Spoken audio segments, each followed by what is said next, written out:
Hey everybody, it's James here, and we're back at it once again with some more pennies.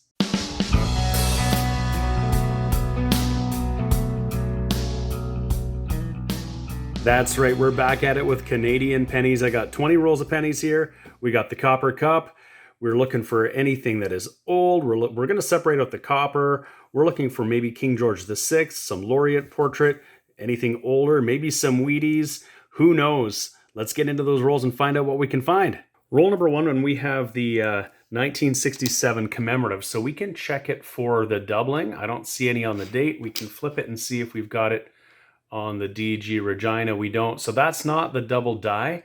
If you didn't watch it a little while ago, we found 25 of the double die versions of this in 2 rolls of uncirculated cents. So I'll put a link up in the top corner for you to see that video. That was phenomenal.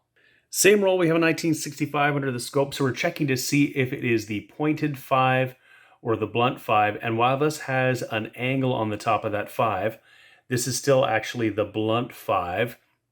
And we can check to see if it's the large beads or the small beads by looking to see on the obverse, the A here is pointing between 2 beads. So this is the small bead variety. If it was the large bead, it would be pointing a large bead here. Same roll, and look what we have here. It's a wheat cent. It's a 1945 Philadelphia. That's fantastic. We're going to add that as our first find to the board. Still in roll number one, we've got a 1979 here with a fair amount of mint luster left on it, but we can look to see if there's any doubling on that date. So we'll throw it under the scope. And we're not seeing any doubling. We would see it under the 9 or under the 7.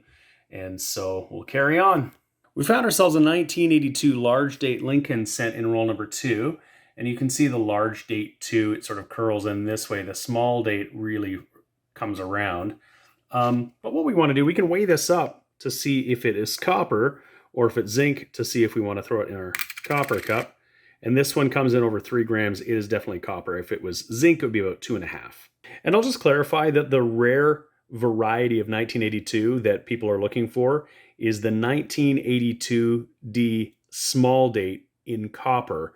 And I think there's only been a handful found, and those are quite valuable. This is not it at all. We're in roll number 3, and now we found a 1982D large date. And this one has the appearance of copper. And I can confirm that by throwing that on the scale here. And it's over 3 grams. So again, if we had the 1982D with the small date in copper, that would be phenomenal. Same roll, and we found our first Laureate Portrait penny of the hunt. Let's just flip it around and see what we got. It's a 1963. Roll number 4, and we found a pretty nice 1974. We're in roll number 7, and we have found ourselves a small date 1982D, and we can see the small date has the rounded 2 there with the Denver mint mark. The moment of truth here, of course, is putting it on the digital scale and seeing if this penny weighs more than 2.5 grams. So it's a zinc penny. Well, I should say more than 3 grams. It's a zinc penny. If it was copper, it would be around 3.1, and this is not the super rare one. This is just common. Roll number 7, we found another older Lincoln Memorial cent. It's just a 1964 Philadelphia, but it'll go in the copper cup. Same roll, and we have a foreign coin. It's from the Cayman Islands. It is a 1996. I'm assuming that is 1 cent. Cool, we're going to add that to the board. Our first foreign, aside from a whole bunch of US ones that we've got. Roll number 9, and we got ourselves an older Lincoln Memorial. It's a 1961 out of Philadelphia. Same roll, and we got another Laureate Portrait. This one's got some rim damage on it.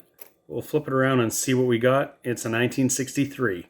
We're in roll number 11. I'm seeing a lot of American edges here, but there's a lot of shiny stuff, so I'm thinking this might not be quite as old, but we'll see. If there's anything interesting in here, I will pull you in, of course. Same roll, and we got a really nice looking 1973, and this is a definite upgrade for my album. I just took a peek, and let's see if I can zoom in on that there. Little spot on it, we'll see, but otherwise that's in pretty red condition. Roll number 12, and we've got our third Laureate Portrait penny, and it's also our third 1963. But just a few coins later, and it's kind of hard to see because this one looks pretty dirty or corroded. We've got another one, and it is also a 1963. Same roll, and we're getting like some dirt or debris in this roll, but we have found another Laureate Portrait. It's a 1964. Roll number 13, we've got a pretty nice, I'd say red-brown 1975. We'll add it to our finds for the moment. Not sure if we'll hold on to it, but we'll keep on looking and see what else we find in here. Roll number 13, and we've just found ourselves a pretty nice looking 1973. This is probably an upgrader in my album.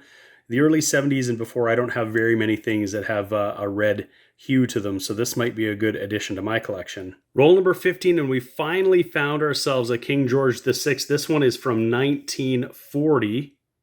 We'll take another look at the other side. And there's still lots of detail on this coin, which is actually pretty spectacular. That's a great addition to our board. Roll number 16, we have another 1964 Laureate Portrait to add to our finds. Same roll, and I just threw a really nice looking 1979 under the scope. And this is what we can see. There's significant doubling on the 9, the 7, and the 9. This is a no-doubter for sure. I'll just kind of give it a little bit of rotation just so that we can see just how extensive that doubling is. Not just at the base of the 9, but the curve here of the 9. All across the 7, you can see it right up at the top. And then the other 9 as well, you can see it in there, and at the base, but not so much on the 1. So this is a great example of the double 979. Probably the most significant that I've found. We'll definitely add that to our board of finds. Same roll, and we found something else. Could this be an older one? Could this be from the 50s? We'll find out in just a second. And of course, it is another 1963. We're finding lots and lots of those. But we'll keep on looking. You never know what we're going to find. We're in roll number 17, and I had a hard time getting this one out of the roll. And as I'm working my way through this, I can see that it is because there is maybe a coin that's a little bit bigger, and it is definitely something different. This is the Bank of Korea 1968 5 something with a ship on the back. This is really crazy. I've never seen this before. I'm going to just take a look and see if I can research this on Numista and see if I can find out what exactly it is. Okay, I have pulled it up on Numista. It is 5 won from South Korea. And if I look down, I can see this is minted at 20 million, so it's not terribly uncommon. But this is a completely unexpected and interesting find in our coin roll hunt. This is not the kind of thing we expect to see when we're going through rolls of Canadian pennies, but I'll take that for sure. We'll put that as a pretty awesome foreign find on the board. Same roll, and we've got something here that is so corroded, I don't think we would ever be able to tell what this is. I don't even think we'd be able to tell what country or what denomination. It looks to be about the right size for a Canadian penny, but I don't think there's any way we'll ever be able to know exactly what this is. Roll number 19, we found another older Lincoln memorial, but I'm really hoping that in these last couple of rolls, we got one back there, and then this one I've just laid out. Could we possibly find another Wheatie, or maybe another King George VI? We'll find out in a second. Well, we've got at least one more find. We've got a 1963 Laureate Portrait, and we've just got a roll and a bit to go. Same roll, and I just threw this under the scope, and I wondered if this might be an RPM or a repunched mint mark. This D looked really odd. So I brought up the Variety Vista website here, and there are a bunch of RPMs on the 1988D, but none that really look as significant. This one here, the RPM 002, is perhaps most similar, but I think what I've got on mine is just some damage. It just looks so curious with the shape of this dark mark here. Last roll, roll number 20, we can see we got a kind of a red-brown 1975, pretty nice.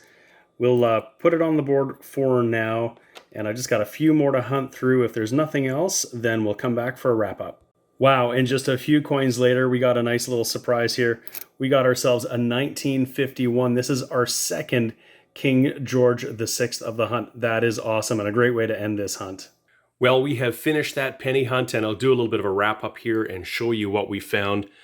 We found a whole bunch of Americans. This is just the copper ones. I just put the zinc ones that weren't anything special away.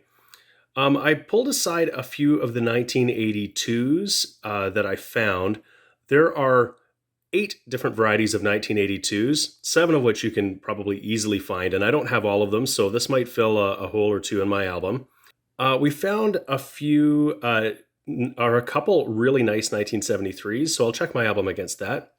We found a couple foreigns. We found that 1995 1 cent from the Cayman Islands, as well as this 5 cents from the Bank of Korea from 1968. We found this completely unrecognizable penny. We have no idea where it is or what it is or when it is, but that was really interesting with that blue oxidation on it. Found a few more recent, really bright and shinies, including that 1992 on the right there.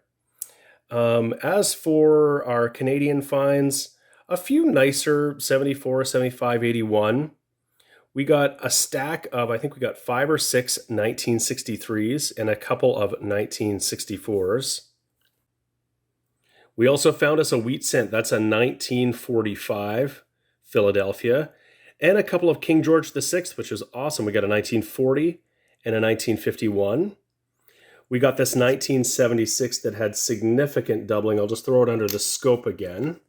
We can take another look because what you'll see here is that there's actually doubling all over the maple leaf here. The 9, the 7, the 9. And if I just pull it over to the other side, you'll see a little bit of doubling on this side of the leaf too. So it's pretty significant, probably the most significant one I found so far. And then lastly, we found another minor variety, this 1976, that has about a 15-degree rotation. I really hope that you've enjoyed our hunt. Please subscribe to my channel, Cadroll Hunter, if you haven't already done so. If you could like the video, that would be great. Tune in for more videos. I have more videos coming out. I hope to see you soon. Thank you so much for watching.